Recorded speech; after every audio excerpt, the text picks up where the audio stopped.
আজকে নিরামিষের শাকের ছেঁচড়া দেখাবো, বেগুন আলু সব দিয়ে দেখাবো। এটা আমার বাগানের শাক। কড়াইতে তেল দিলাম, 5 ফোড়ন দিলাম, আর এই সব সবজি দিয়ে দিলাম। সবজিটাকে ভাজবো, তারপরে শাক দেবো।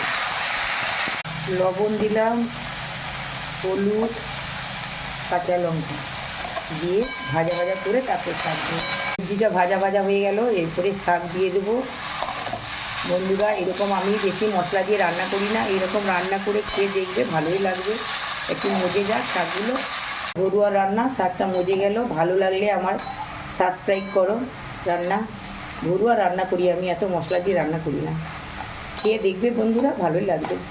নামানোর সময় একটু সরষা বাটা দিয়ে দিলাম, অল্প মিষ্টি দিলাম, জল দিয়ে দিলাম। সরষা দিয়ে বেশি কষাবো না, তেতো হয়ে যাবে। নামানোর সময় একটু বড়ি গুঁড়ো করে দিলাম। নিরামিষে একটু বড়ি গুঁড়ো করে দিবে।